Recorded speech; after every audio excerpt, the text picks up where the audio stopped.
Today we're gonna give y'all 5 Netflix recommendations. That are Netflix originals that are book adaptations. Okay, cool. So we're gonna list 5, right? But we're not gonna do them in any particular order. Yes, this is not a ranking. Yeah, These are just 5 that we feel are really probably the best on Netflix. Number 5 is The Witcher joint. The Witcher. Okay. So we read the first 2 prequels. Yeah. And the first one in the I think 5 series that they continue on. And I, for one, really enjoyed the first season. I think the season 2 is going to be really good. I think it's supposed to come out this year. But season 1 was really good.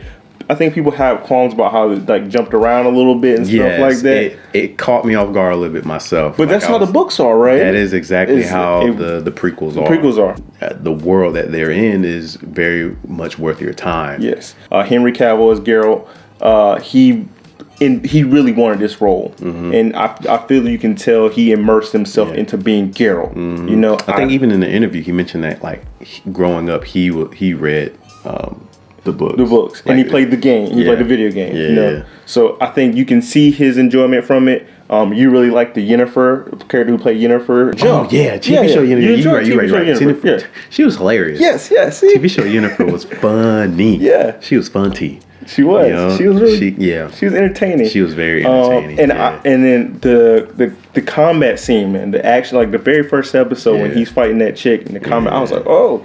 So I think it's a very high quality show. The second one is Haunting of Hill House. I know we not in we out of October, but it's still like you gotta enjoy a quality show when it's good. Yes. And The Haunting of Hill House is just mesmerizing, creepy, and fun to watch. Yeah. And the cinematography, the storytelling, everything about it, in my opinion, was just really good. Like I loved it to death. Like it's just good. Yeah, we had our previous wrap up video. We talked about the book, which we read Shirley Jackson books, and we had our qualms about it. You enjoyed it a little bit more than I did, but I gave it a 3. He gave it a 2. I gave it a 2. It was still not. I mean, it was okay. But but one thing that we pointed out that we can definitely tell they were trying to do was just trying to grasp that sense of uneasiness. Yeah, I can understand the mechanic that Shirley Jackson was trying to put in the books, and I feel like the Netflix show definitely did that completely. And I remember Q calling me when he started watching it, maybe 3 or 4 episodes in, and was like, "Man, I can't watch this at night no more, man. Like, I just don't sleep easy. I need to watch it in the day." I might have got to like 6. One thing that you pointed out earlier, probably my favorite thing is the cinematography, man. The angles in the show, way the camera. There's one episode where a majority of a scene is shot uncut, and it's just so beautiful, amazing. It is beautiful. First of all, the mechanics behind what they had to do to make sure everything and everyone was in place. How many times they had to reshoot if one person messed up, even if it was at the very end. Like you gotta appreciate that. So watch that, yo. It was really good. We really enjoyed Haunting of Hill House. It is probably one of the best Netflix originals. Yeah. So the third one is You. You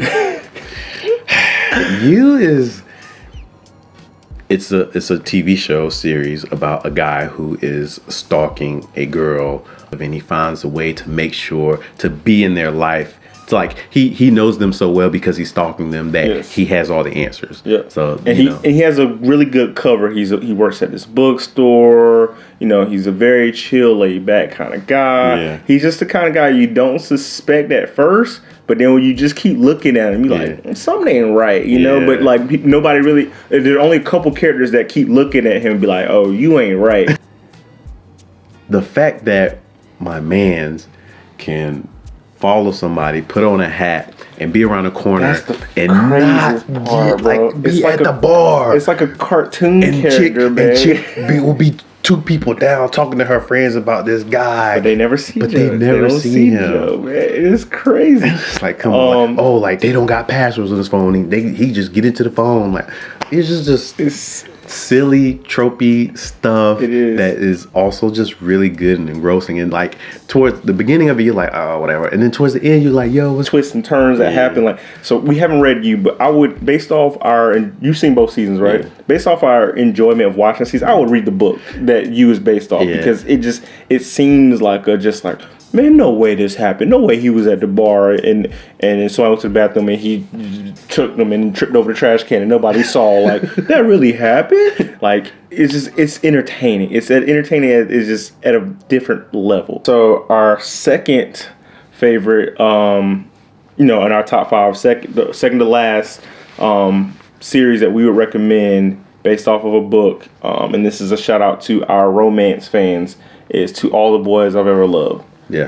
That and the sequel, I think, is P.S. I Still Love You. Yeah. So there's this girl who wrote letters to like these 5 different boys that she likes when she was really young, and then like she's in high school now, and her little sister ends up mailing off the letters, and now they're getting the letters. Yeah, she has to like meet it head on because they confront her, but like, and then one of the main confrontations she has with meeting the letter, the guy is actually just broke up with his girlfriend, so now it's one of those like fake it till you make it, but then like it becomes real type relationship things. At least for the first season, and the second season kind of goes on that too. It's just a cute movie. It is. It is. Point blank, period. It's cute, man. The actress is wonderful. You love the actress. You love the lead guy. Yeah. You love the actress's family. You like the friends, the situations they're in. Yeah, the situations. It's just this cool teen angst movie, man. Like Easy A. It's just one of those movies you watch for an hour and a half, and you're just like, this is a good movie, man. I told Q, like, whenever we make our way back to romance to do some different switch of paces, I'd read those books because they just seem like it's funny when you go back to that teen angsty drama and how I was talking to my wife about this, like how heightened everything is. You know, like, oh my gosh, I wore the wrong shirt. I spilled something in my shirt. I'm gonna get ridiculed. You know, like just that high school type of setting, it just gets you it's funny, looking back at it. Okay, and then one, if we're not ranking these are not ranked, but if we were to rank them, this would be the number 1, and it has to be the Queen's Gambit. Queen's Gambit. Yes. So this is a story about a young girl who is orphaned. She is put in an orphanage. I think it takes place in the 50s. Like 50s, 60s. She ends up like finding a friend here, a couple of friends. One of them teaches her how to play chess. And so she's learning how to play chess. Then she gets adopted, and then she's like becomes like one of these top chess players, and it's like going through her journey from this fragile,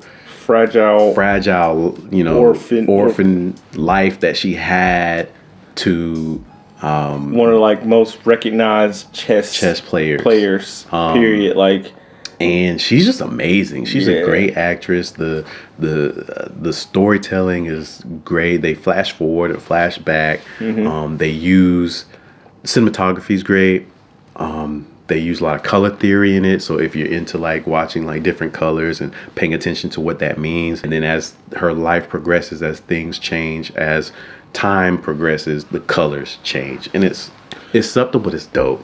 You just run a root for her. Like she just is like, she's, when all the adversity she goes through, with whether it be like a teacher that's kind of hard on her, or kids in school that are mean to her, or the family life that she has, or just she also has some trauma that she's dealing with. Like, you just want her to like overcome these things, and you're just like, come on, girl, like you can do it. Like, it's very elite, it's very chauvinistic, and she just like busts all that up. Like she makes it so intellect and her skill are the only thing that matter, and make everyone recognize, like, all right, cool, like, we got to be humbled to this woman who has a great mastery of the game. And you see her navigate that, and you see her just try to deal with the fame that comes with everything. So it's such a good story. It's a good story. It's good. Like, it's just a great story. Like, I really think, like, if you were going to watch one thing this holiday weekend, this will be it. Like, watch this. Like, it is so good. If you haven't seen it, if you have seen it, get down in the comments. Let everybody know why they should watch it, because it's good.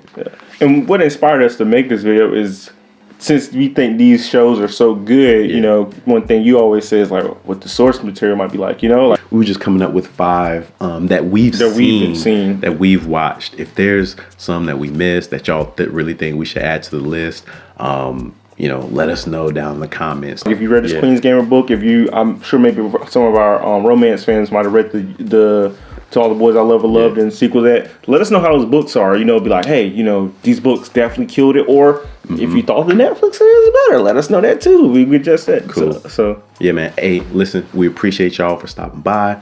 Thank y'all. If you like it, give us a thumb. If y'all rock with it, show us in the comments. Holler at us, interact with us because we want to interact with you. Yep. Appreciate your time. If you made it all the way to this end, give us that film emoji. Okay. Little film joint. Okay. So.